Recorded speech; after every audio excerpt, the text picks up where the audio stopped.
옛날 옛적 태백 산맥 깊은 곳에는 전설적인 존재가 살고 있었으니 그 이름은 탑주검은 호랑이였다. 사람들은 그를 두려워하면서도 존경의 눈길로 바라보았다. 그는 단순히 맹수로서의 위용을 자랑하는 존재가 아니었다. 그에게는 태백의 산신으로서의 능력이 있었기 때문이다. 이야기는 언제나처럼 평화로운 계절 가을에서 시작된다. 산골 마을에서는 한 해농사를 마무리하고 수확을 축하하는 풍작제가 한창이었다. 마을 사람들은 무병장수를 기원하며 산신령인 탑주검은 호랑이에게도 감사의 예를 올리고자 했다. 탑주검은 호랑이는 자그마치 300년에 이르는 세월 동안 태백산을 지켜온 존재였다.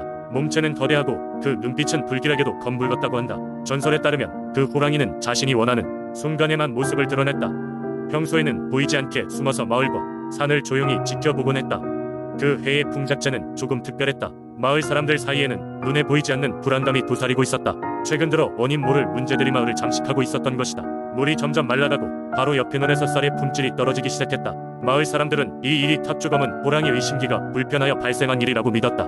이에 마을의 최고 어르신인 윤씨 할아버지가 직접 산신령에게 대신 사과를 드리기로 했다. 따라서 풍작제 마지막 날 윤씨 할아버지는 풍성한 재물을 짊어지고 태백산 깊은 곳을 찾았다. 길을 따라가던 중 할아버지는 예상치 못한 나지막한 목소리를 들었다. 왜 이렇게 늦었느냐? 그 목소리는 마치 바위가 흔들리는 듯한 음침한 소리였지만 동시에 그 안에 평온함이 깃들어 있었다. 윤씨 할아버지는 그 목소리의 주인인 탑주검은 호랑이임을 직감했다. 그는 호랑이 앞에서 정중히 무릎을 꿇고 말했다. 존귀한 호랑이님, 저희 마을의 불경함을 용서해 주십시오. 이렇게 많은 문제들이 생긴 이유를 이제야 깨닫고 찾아뵙습니다. 탑주검은 호랑이는 자신의 거대한 발톱으로 땅을 가볍게 긁으며 말했다. 너희 마을 사람들은 작은 것이라도 감사해야 함을 잊었다. 자연은 너희에게 주는 것들을 언제나 당연스럽게 생각하지 말아야 한다. 할아버지는 고개를 숙여 다시 한번 감사를 표하며 탑주검은 호랑이에게 정성을 다해 재물을 바쳤다. 그제야 호랑이는 느리게 눈을 감고는 깊은 숨을 들이마셨다. 감동한 듯 그날 이후 마을의 불안은 자연스럽게 사라졌다고 한다. 물은 다시 흐르고 곡식은 풍요로워졌다.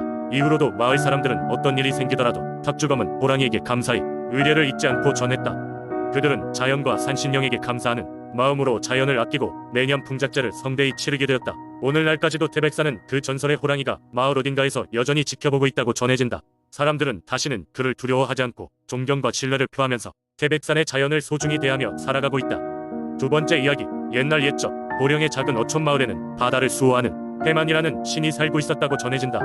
해만이는 날카로운 눈빛과 힘찬 지느러미를 가진 웅장한 해룡의 모습으로 마을 사람들은 해만이를 매우 존경하고 두려워했다. 해만이는 수백 년 동안 바다를 지키며 고요하고 풍요로운 삶을 지어 주민들에게 선사했다. 그리하여 마을 사람들은 매년 봄마다 해만이의 은혜에 감사를 표하며 해만이제를 지내곤 했다.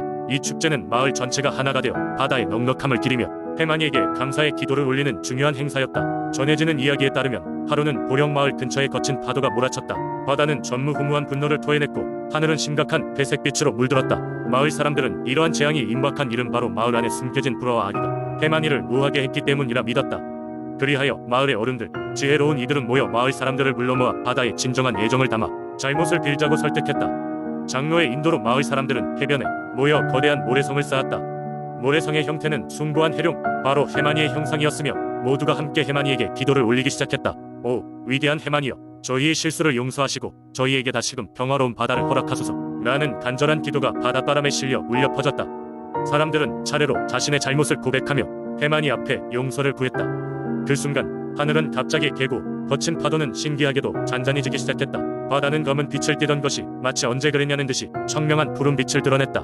해만이는 마을 사람들의 간절함을 느꼈고 그들의 화합에 감복하여 자신이 다시 한번 그들을 위해 바다를 지킬 것을 약속했다. 그때부터 보령 바다에는 항시고요함이 지속되었다고 한다. 시간이 지나면서 해만이에 대한 이야기는 전설로 남았지만 매년 봄이 되면 보령 마을에서는 해만이의 전통 축제가 여전히 열린다. 축제는 마을 사람들이 함께 바다를 치유하고 공동체의 중요성을 다시 깨닫는 기회의 장으로 자리 잡았다. 이 전통은 그때 옛날과 같은 애정을 유지하며 마을 사람들의 강한 연대와 서로에 대한 신뢰를 상기시키고 있다. 이러한 정신은 계속해서 보령이라는 이름 아래 전해지는 중이다. 세 번째 이야기. 옛날 옛적 조선시대의 안동은 아름다운 자연과 신비로운 전설들이 가득한 곳이었습니다. 그 중에서도 안동 강림에 얽힌 이야기는 마을 사람들 사이에서 특별한 의미를 지니고 있었습니다. 많은 세월이 지나도 여전히 사람들은 강림의 신비에 대해 이야기하곤 했습니다. 강림은 안동 북쪽의 깊은 산중에 위치한 작은 마을이었습니다. 이 마을은 주변 산세에 둘러싸여 있어 외부와의 왕래가 드물었지만 신비로운 극락강이 마을을 가로지르고 있어 자연적 아름다움과 풍요로움을 자랑했습니다. 이 강에는 특별한 전설이 있었는데 해마다 첫 봄비가 내리는 날이면 강 속에서 용이 나타난다는 믿음이었습니다. 이 용은 마을 주민들을 수호하는 영험한 존재로 알려져 있었습니다. 용이 나타나는 날 주민들은 강가에 모여 제사를 지내며 용의 운세를 점치곤 했습니다. 해마다 이어져 온 이 행사는 마을 주민들에게 중요한 문화 행사였고 모두가 함께 참여하는 축제였습니다. 사람들은 떡과 술을 나누며 용의 모습을 기다렸고 용이 모습을 드러내면 풍명과 평화를 기원했습니다. 그러던 어느 날 강림 마을에 큰 홍수가 찾아왔습니다. 쏟아지는 비와 함께 강물의 수위는 순식간에 높아져 마을을 위협했습니다. 주민들은 공포에 빠져 밀려드는 물을 어떻게든 막아보려 했지만 역부족이었습니다.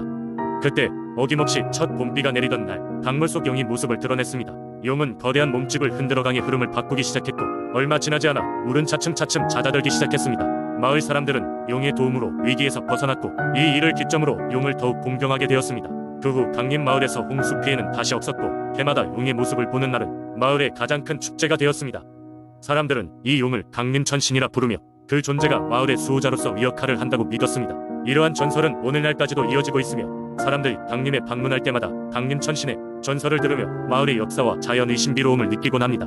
안동 강림의 전설은 단순한 옛 이야기가 아니라 자연과 조화롭게 살아가는 인간의 모습을 되새기게 하며 후손들에게도 중요한 교훈을 주고 있습니다. 네 번째 이야기. 옛날 옛적 공주에 위치한 웅장한 용문산에는 한 마을이 있었다. 이 마을은 산세가 험준하여 외부의 침입이 나다 연재로부터 보호받는 것처럼 보였지만 늘 무언가에 쫓기는 듯한 두려움이 자리잡고 있었다. 이 두려움의 근원은 산속 깊은 곳에 있는 산신령 청룡 때문이었다. 청룡은 하늘을 가로지르는 듯한 거대한 뱀으로 구름을 대적할 만큼 장엄한 모습을 띠고 있었다. 전설에 따르면 청룡은 용문산의 수호신으로서 마을을 지켜주는 존재이지만 동시에 마을 사람들에게는 매년 제물을 요구했다. 매년 봄이면 마을 사람들은 산의 기슭에 청룡에게 바칠 제물을 올려두고는 두려움 속에서 제사를 지냈다. 그러던 어느 해 봄 마을에 큰 가뭄이 닥쳤다. 비가 오랫동안 내리지 않자 농작물은 시들어갔고 마을은 절박해졌다. 이 위기의 순간에 젊은 농부인 동희가 마을 회의를 소집했다. 그는 시급한 상황임을 마을 사람들에게 알리고 어르신들의 지혜가 필요하다고 말했다. 모든 이가 모인 자리에서 동희는 청룡에게 제물을 바치는 것만으로는 문제가 해결되지 않을 것이라며 다른 방법을 찾아야 한다고 주장했다. 마을 주민들은 그가 무모하다고 생각했지만 몇몇 용감한 젊은이들이 그의 제안에 힘을 실어주었다. 결정적으로 마을의 최고령자인 할아버지가 청룡의 진가를 시험해야 할 때이다라며 동희의 제안을 지지하였다. 마음이 단단히 굳은 동희는 황혼 때 홀로 용문산의 정상으로 향했다. 길은 험난했고 어두운 숲속을 헤쳐나가는 것은 쉽지 않았지만 그의 결심은 굳건했다. 정상을 오르기 직전 그는 예기치 않은 폭우를 만났다. 이 폭우는 청룡의 분노처럼 느껴졌지만 동희는 결코 물러서지 않았다. 마침내 정상에 도착한 동희는 폭우에 맞서 외쳤다. 용문산의 청룡이여, 당신의 의지를 듣고 싶습니다. 마을은 가난에 시달리고 있습니다. 더 이상 당신께 재물을 드릴 힘이 남아있지 않사오니 부디 우리에게 자비를 베풀어 주소서. 그가 말이 채 끝나기 전 빛나는 청룡이 구름을 뚫고 모습을 드러냈다. 청룡은 동희의 용기와 진실성을 느꼈던지 하늘을 한 바퀴 돌며 장엄한 소리를 냈고 곧 하늘은 다시 맑아지기 시작했다. 산 아래에서는 놀랍게도 풍요로운 비가 내리기 시작했고 마을은 활기를 되찾았다. 청룡의 시험을 통과한 동희는 마을의 영웅이 되었고 사람들은 더 이상 무작정 두려워하지 않았다. 재물 대신 해마다 청룡의 은혜에 감사하는 축제를 열게 되었으며 이것이 새로운 전통이 되었다. 이렇게 용문산의 청룡은 공주의 전설 속에서 마을을 지키는 보호신으로 남았다. 마을 사람들은 청룡을 두려워하기보다 그와 조화를 이루고 감사하는 법을 배우게 되었고 이 이야기는 공주 지역의 대표적인 민속신앙 중 하나로 자리잡게 되었다.